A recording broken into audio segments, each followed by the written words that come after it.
苹果公司宣布，为 iOS 18.4的版本开始，会开放台湾地区的 iPhone 使用 NFC 的功能。在未来坐公车坐运，敢会当直接被 iPhone 取代悠游卡呢？悠游卡公司表示，苹果有规定，若要开发对应功能 App， 就要经过认证才会应执。龙总有8大定数，目前咱干那到第2项，所以若阵想要拿 iPhone 去坐大众运输，可能就搁爱等一阵啊。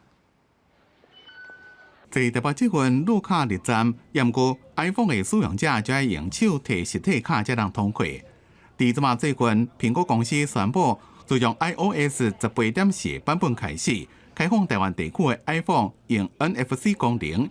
并将有机会会当用手机啊、目卡直接入就当入站。不过悠游卡公司进度正慢，和市民正着急。但今天的症结点就在悠游卡到底能不能跟上这个进度？而我们3位议员跟这一栋里面跨党派议员针对这个市政议题，我们真的只能得到一张纸，叫做商业机密。过去其实从悠游卡公司一直在讲说这个技术障碍跟这个捷运闸门问题，现在两个问题都已经被克服了，那是不是就可以让这样子的苹果手机，然后这个自由的这个顺利的进出所谓的捷运闸门？台北市原即期手机啊用 NFC 感应早就毋是先例，亲像台湾的 Android 系统，甚至是日本的西瓜卡，部分手机啊系统拢会当用白定手机啊画面毋免开就能过闸门。不过苹果公司这回开放的范围也有一段落差。苹果这次并没有对这个所有的刚刚所提到的第一波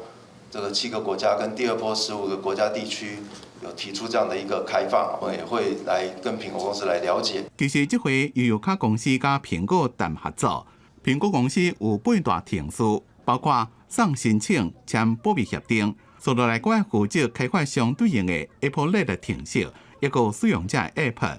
并且要通过第3方的认证，也就是讲，也是要透过 App 无法度直接绑手机啊。商业的条款以及这些所有的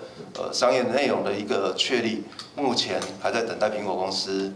把正式的一个要求提出来。捷运公司表示，按算伫咧10家先开放信用卡坐车，一个透过悠游付 App。QR code 入站2种方式，唔免用实体悠游卡也当入站。公司新闻采访报道。